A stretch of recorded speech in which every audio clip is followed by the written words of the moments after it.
you've actually so what you've done there is you've generalized. You've said Christians as if we're one group. I myself am a critic of Zionism, but at the same time, I think that whilst Israel is a threat to local Christians and should be dealt with as a threat to local Christians, it's not an existential threat to all Christians. Whereas he doesn't want to be filmed. So just voices only. Yeah. It was the last question. So yeah, it's all right. No filming. Right.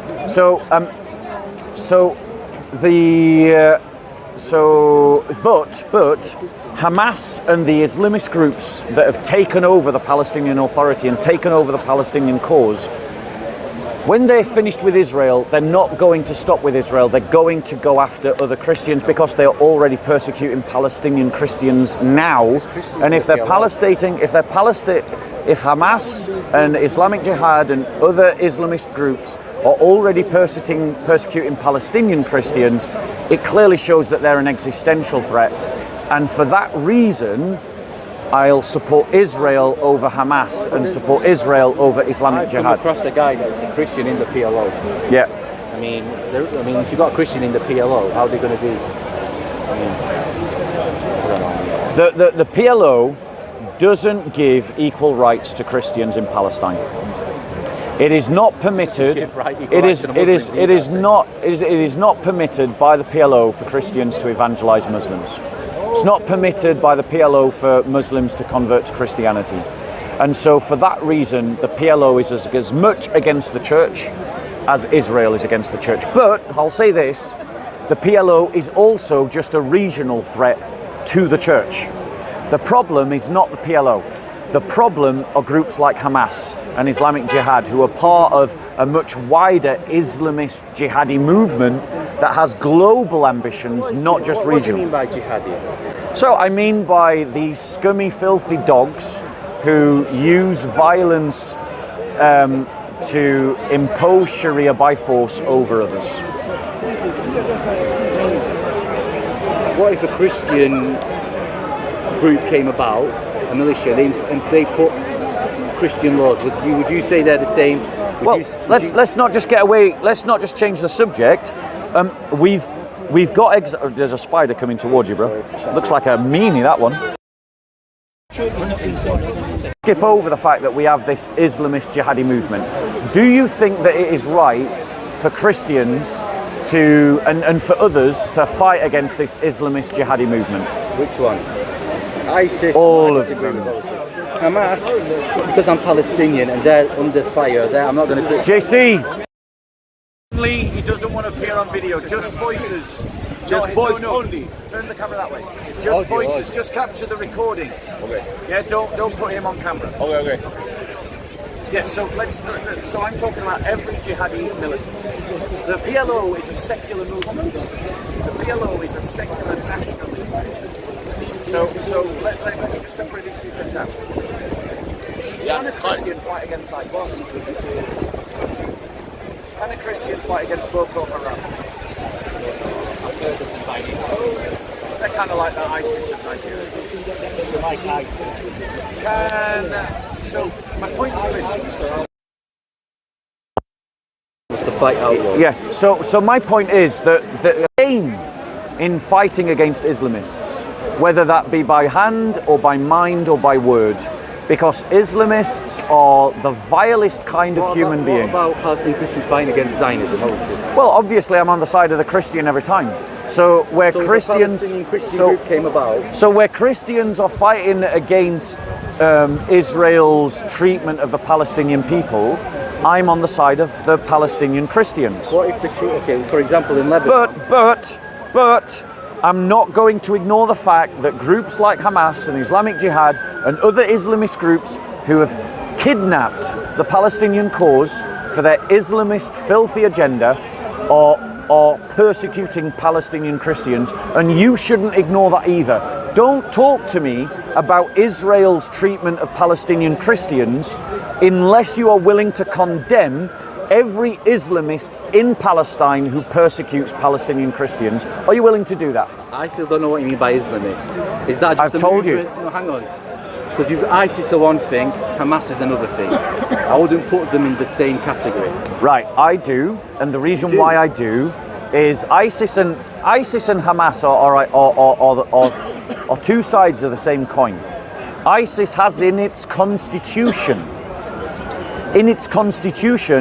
that it's going to fight the Jews everywhere in the world.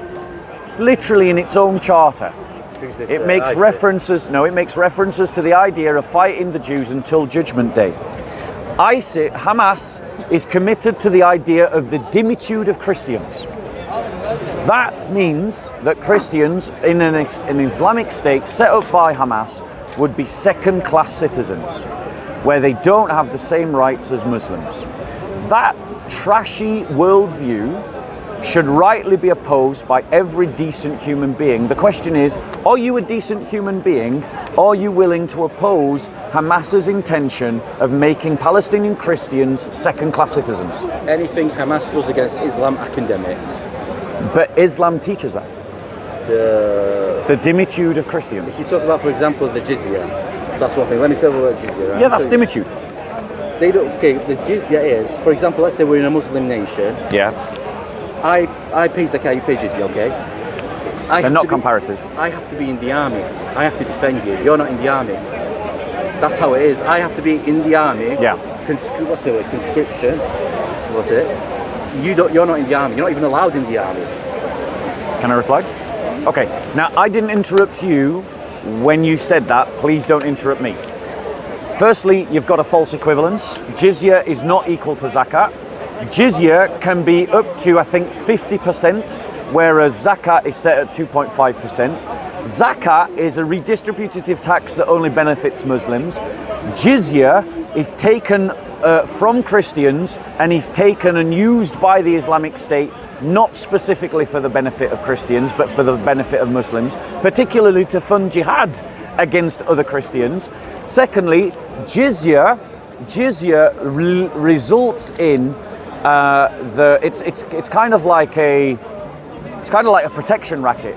It's saying that if you don't pay this tax, we're going to punish you. Zakat, I agree, has a punishment if you don't pay it. But my point is, they're not comparative. They're not comparative. But the thing is, right? There's no zakat is like a worship, right? Now in Islam, it says no compulsion in religion. So how can we force you to pay zakat in Islam? How can it say no compulsion in religion and make you pay zakat?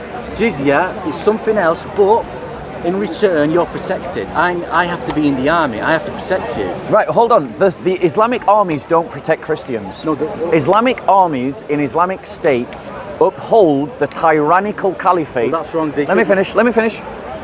Islamic armies do not protect Christians. Islamic armies uphold a vile Islamic dictatorship that oppresses Christians as second-class citizens. They are not there to protect Christians, they're there to oppress Christians. That's historically what's happened. Islamic armies have helped to suppress Christians through 1400 years of Islamic history, through every single Islamic caliphate that has ever been anywhere in the world. Christians have been persecuted and Muslim armies have upheld that persecution. My point to you is, bro, like, you believe fantasies about your own religion. You've got this romantic view of your own religion that it just doesn't line up with history, it doesn't line up with facts, and it doesn't even line up with the teachings of your own sources. You're believing a fantasy because you want to think nice things about Islam, but you're not doing the objective study to see if any of those romantic ideals actually work with the facts on the ground. I feel you're looking at it from a negative, trying to find a negative. You're looking at it in a way that will push you to keep Christian to see Islam in a bad way. Islam is bad. Let me give you an example, right? I want to tell you, let's say I started a political party today, and in my manifesto, I said that Muslims couldn't have the call to prayer in the mosque, that they couldn't do dawah, that anyone who converted to Islam should be killed and will be executed, that Muslims have to pay a tax that can be up to 50%, whereas Christians only pay a tax of 20%. and I said to you that you couldn't repair your mosques. You couldn't repair your mosques without our permission. That you couldn't display your faith out in public in a way that people could see. Well, you can have churches. Wait, one second. Would you say that such a political party is a good political party or a bad political party? If it said we couldn't have mosques. If it said that you couldn't build new mosques and you couldn't repair old ones. I'd say that's a bad political. Right. Well, that's exactly what Muslims did to Christians for 1400 years in Egypt and Spain. Under Umar, I know that the Christians, there was churches, and he let the Christians, have churches, and that's what I know. Right, but Umar, you've got to remember the point that this occurred. Thank you. You've got to remember the point that this occurred in terms of Islamic history. The Muslims had literally just conquered the known world, right? They didn't have the administrative power to apply all of Islamic teachings immediately because they were vastly outnumbered by the Christian populations that they just conquered, and they didn't even have the power to govern on a day-to-day basis. Their armies used to sit outside of the cities because the cities were too vulnerable a place because they were surrounded by their conquered peoples. So my point to you is that at the time of Umar, it makes no difference that these things happened. Umar couldn't have stopped them anyway. Even if the Muslims are in full power, there's nothing I've come across, no Quran, no Hadith, that says the Christians can't have churches, the Jews can't have synagogues. Only if it's paid jizya. No. It's in the constitution of. Bear with me. I think it's in the constitution of Umar. Could you, one of you Google the? I think it's the Treaty of Umar. Sorry, thank you. It's okay. I'll put these down here. Try to remember them.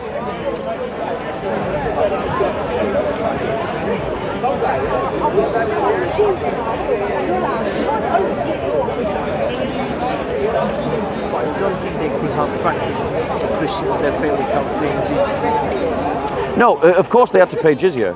There you go. So But where was actually freedom there? Bear with, it's the Pact of Umar, right? So in the Pact of Umar, okay, let's go. These are the terms of the Pact of Umar. Actually, might be a descendant of Umar. Right. Well, Umar was a bad guy. So the Pact of Umar states things like this, right? It lays down the particulars of the dhimmi, the authenticity of the text of the pact. Right. This is what Christians had to agree with under Islamic rule. We will neither erect in our areas a monastery, church, or a sanctuary for a monk, nor restore any place of worship that needs restoration, nor use any of them for the purposes of enmity against Muslims. We will not prevent any Muslim from resting in our churches, whether they come by day or night, and we will open the doors of our houses of worship for the wayfarer and the passerby. Those Muslims who come as guests will enjoy boarding and food for 3 days. We will not allow a spy against Muslims into our churches or homes, or hide or deceit against Muslims. We will not teach our children the Quran. We will not publicize the practice of shirk, polytheism. Brother, he doesn't want to be on camera. Oh, sorry. Sorry. Okay, So there you go. I've just read it to you. The Pact of Umar says that Christians cannot build churches and they cannot repair churches. which website is that? That's the Pact of Umar. You just look up the Pact of Umar. Pull it up from whatever website you want. Right. Here's what else it says. Right. Bearing in mind, saying that you can't publicize practices of shirk. Bearing in mind that Would you Muslims. disagree with that? So As a Christian, would you not agree with that? Muslims accuse Christians of shirk. So when it says don't display shirk, it's saying don't display Christianity. Away from Christianity. For example, a Christian nation came and said we're not going to allow Hindu idols and that. Would you not agree with that? No, hold on one second. Okay, I know you're saying that they're referring to Christianity. Did Muslims in the classical period and Muslims today say that Christianity is a form of shirk? The Trinity is, I believe, yes. Right, so therefore they're saying that displays of Christianity are forbidden in public. And did they mean the cross? Yes, so they're saying in Christian lands that they've just conquered, open displays of Christianity were not allowed. Yes, the Levant, that was Christian before Muslims invaded it. Became Muslim. Yeah, centuries later. before it was No, Christian, the Christian would have invaded. But hold on one second. Let's not escape what I'm saying. Muslims conquered Christian land and said you can't display your religion publicly in your own land. Is that evil? If we conquered Iraq, easy as pie, and we conquered Afghanistan, easy as pie, if we had turned round to those conquered peoples, not we, but the Americans, and gone, you can't practice Islam publicly, would you have called that evil? Had Christianity been the religion of truth and with evidence, and it says that in Christianity, then yes, I would. You're an Islamist apologist. You're saying that it's okay for Muslims to do something that Christians can't do to Muslims. What I'm saying is, so there you go. At which point you've just lost this debate, bro, because you have no moral context. Because if you're, let's say, the Christians at the time of Jesus, yep, he's going to come back and he's going to rule. Now let's not do that. If he's going to say, we believe he's going to end the cross. Yeah. If he's a prophet for me, I have to follow him. Yep. If he's saying we're not allowed to have crosses, I'm not going to say no, democracy, everyone can have the... Yeah, but Muhammad's not a prophet. I believe he is, that's where we disagree. Muhammad's not a prophet, and the reasons why we know he's not a prophet is because, are you aware that the Quran states that Allah will protect Muhammad from mankind? I mean, did he not do that? Right, okay, are you aware that that's what the Quran states? I don't know, I don't know. The Quran states that Muhammad will be protected from mankind. Okay. Are you aware that Muhammad was bewitched? Is that in the Islamic... Yeah, it's in the... Would you like me to show you? Would you like me to show you? Again, I haven't got my Quran on me, so... During his prophethood or before? Yeah, but during his prophethood. Let me show you. So a man bewitched Muhammad, and Allah said that he would protect Muhammad from mankind, so Allah can't keep his promises. And if Allah can't keep his promises, Muhammad, who said that Allah was going to protect him, is a false prophet because he's saying things about God that aren't true. So why, let's say the prophet's point, if you guys believe that he's not a real prophet, why is there not another Quran? How come all the people now with the technology, you can get all the Arabs that speak Arab well but are anti-Islam, with all the technology, could you not come up with something better than the Quran? Wait, 1 second, bro, 1 second. Bro. Oh, he's just you're just letting him walk away from my argument. Bro, the reality is that's got nothing to do with what we're talking about. I want to see this, I trust this website. Right, so yeah. They're talking about this is sunnah.com, right? Listen to what it said. That Allah's messenger was affected by magic so much that he used to think that he had done something which in fact he did not do, and he invoked his Lord for a remedy. So that's the first problem, right? Is that because of black magic, Muhammad was misguided. He thought he had done something that he didn't do. So black magic meant that Muhammad had been misguided into thinking something was true that wasn't true. Now, Allah has said that he will protect Muhammad from mankind, but a Jew has bewitched him. Right? That's your first problem. But God healed him, it says. Yes, it does say that later. But the problem is, he's bewitched. Allah has failed to protect him from black magic. So he healed him after? Yeah. Before that? He should have protected him. He should never have been... Well, you could still say at the end he was protected. But no. No. If I'm protecting you now, I'm stepping you in front of him, he wants to punch you, am I protecting you? He wants to punch you now, and I'm stepping here, am I protecting you? Yeah. But, yeah? So now if he... But if let's say you get a slap in, but then he pushes back. Yeah. He's protected me. Fine, I've had something done to me, but he's. But would you agree then? Would you agree then? His protection is not complete. Stop being rude. Convert to Christianity. Fuck Islam. It's the religion of the paedophile. Come on, all the people. You know, that argument. In those days, a 9-year-old is not like a 9-year-old today. There's no evidence for that. And even the enemies of Islam at that time, they never had a problem with that fact because everyone was doing. You're still. 1 second. Richard the Lionheart, his wife was 11, and he's a Christian warrior. You're letting guys. Can we please Just have one conversation. Right. Allah has said that he will protect Muhammad from mankind. Right? And can I just ask, was that verse, was it in a general or was it a specific incident? Like, was it they're going into war? And All of the verses of the Quran have a specific incident. some of them are general, some are specific. No, For they exa- all have a specific incident. Well, some can be general. Yeah. For example, could it not mean that there was a time of war? And So, if Muhammad gives a promise to Muhammad that he's going to protect him, but he doesn't manage to protect him, but instead deals with the consequences of his failure to protect, right? So let's say I'm going to attack you. He wants to protect you, but I manage to get a smack in and I splatter your eyeball, and then he stops me from attacking you further. And then deals with helping you repair your eyeball. so he's maybe protected me from killing me, but not from. But his protection isn't complete, is it? But at the same time, what I want to know is the verse specific to an incident. For example, was there a battle the Muslims were going into, and that's when the verse came down, or is it general? Well, I need to not research it. Here's the Quran states, and this is what the Quran states. I mean, we can pull it up if you want. I've got to find it, but I want to stick with this hadith because there's more problems in this hadith that demonstrate Muhammad is a false prophet. He's a false prophet. It's the camera, you know. Yeah, he's a false prophet because he speaks. That's fine, bro. He's a false prophet. He's a false prophet because he speaks that which isn't true about God. He said God would protect him. God didn't protect him from witchcraft. But here's the real problem. According to Islamic sources, all magic is the work of the devil. Did you get that? Did you know that? I think I might have heard. Yeah. So all magic is the work of the devil, right?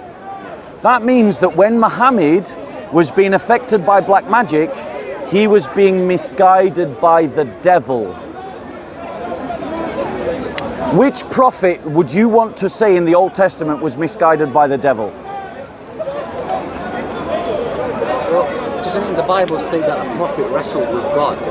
For me, that's more far-fetched. That's changing the subject. Stick with this. You asked me why do I say Muhammad's a false prophet? I'm giving you my reasons. Said, which prophet would get bewitched? For me, a prophet, that just shows it's human. But for me to say a prophet fights with God, then why's he a prophet if he's fighting with God? So the fact that the problem is not so much, the problem isn't so much that he is bewitched by the devil.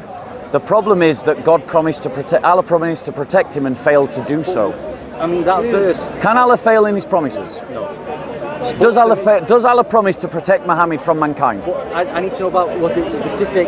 Well, pull it up then. I don't know. You've got a phone, use Google. Because there's some verses they'll be specific to an incident, you know what I mean? Yeah, right. Also, in addition to that, you've got the fact that a Jewish woman poisoned Muhammad. Exactly. If Allah said he's going to protect Muhammad and then someone manages to poison him, where's the bodyguard? Where's Allah the Almighty bodyguard? Did you know We would go back to, is it, what was the best Well, you pull it up then. You pull it up. if I find something else? Yeah. Right? Let me just pull up the ruling on talismans. Yeah, I've just read the verse here. There's a woman who poisoned Muhammad. Yeah, we know that. It didn't even affect him.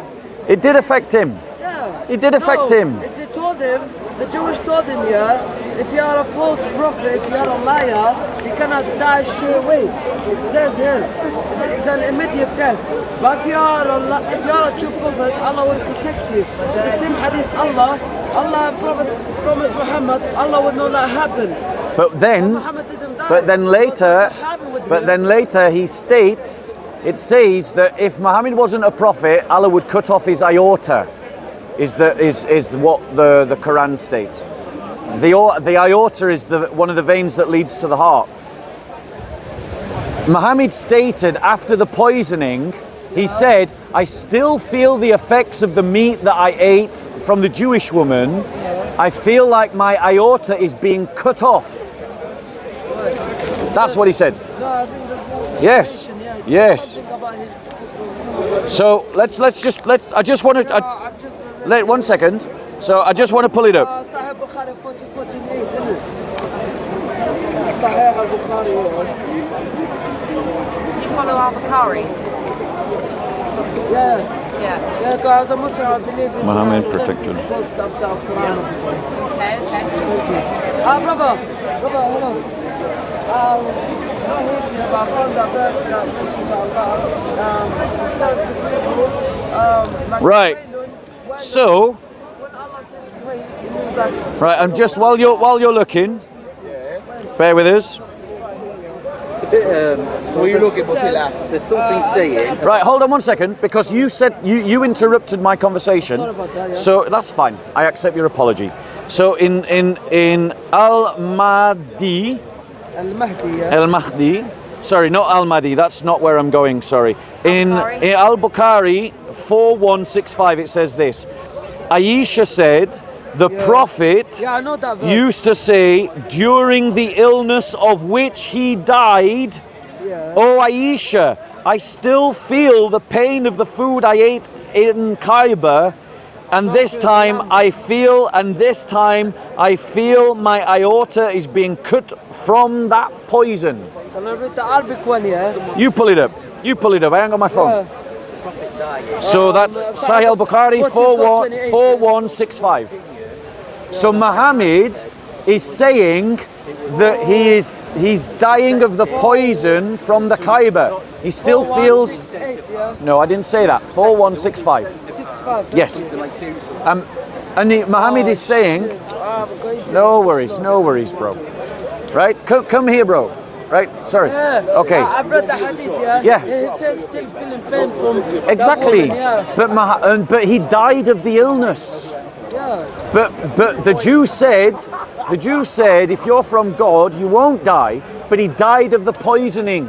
Yeah. He died later Just of the as poisoning. Sheikh, yeah, It made him he ill. was Affected.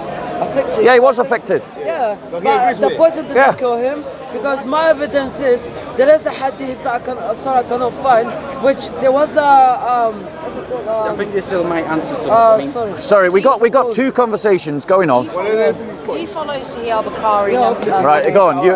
Go on. Well, I trust this website. Yeah. And the question is reconciling between the verse. Yep.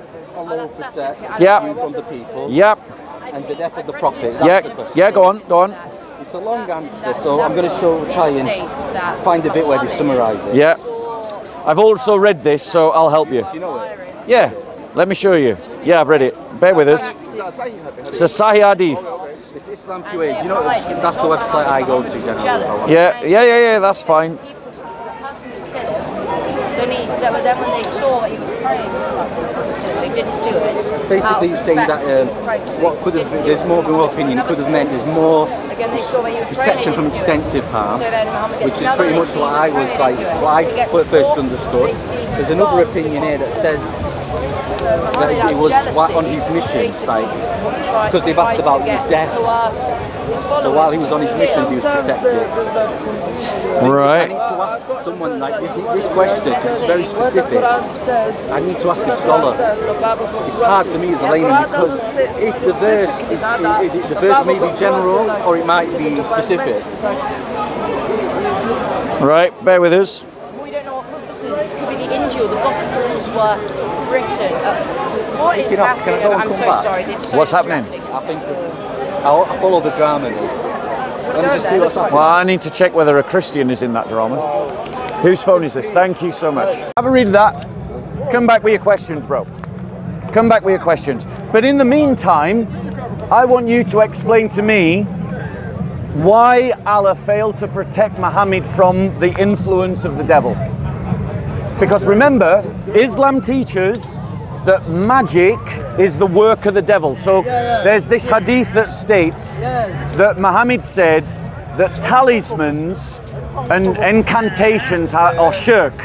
And then one of the Sahaba said to Muhammad, why do you say that, Prophet? I go to a Jew when my eye is swelling and he gives an incantation and the swelling goes down. And then Muhammad says to the Sahaba, he says, no, it isn't the incantation that's doing that, but it is the devil he is the one that makes the swelling go down when the Jew speaks, but when the Jew stops speaking, he takes it away. So in other words, Muhammad teaches that black magic is the work of the devil. The hadiths teach Muhammad was subject to black magic. So why did Allah the Almighty allow the devil to influence Muhammad's mind? Needs a scholar. I'd have to ask a scholar. Well, go and ask one. Because I try to ask all these so-called gibberish scholars we've got in the park. Self-appointed sheikhs are plenty. Ali Dawah will run away. I've seen Go and tell Ali Dawah to come and debate me. He'll run away. He'll run away. Ali Dawah, look, he's not a scholar. He's not a scholar. And Ali Dawah's not a scholar. I mean, I respect him. He does good work. He's not a scholar. Yeah, but my point is, I've got all your sheikhs on the run, bro. Last week, I liquidized the brain of one of your sheikhs, so much so that he was so beaten in argument, he turned violent. He's a Syrian, I think, because his name, Damascus. Yeah, he's now known as Abdul Crutch. And to be fair to the Muslims, as biggest corner, they have condemned his actions, Bob, from my conversation with Muslims. Okay, did they put it on camera? Off Put camera? on camera, but Yeah. So basically, I just want to remind Anyway, you. God bless. Take care.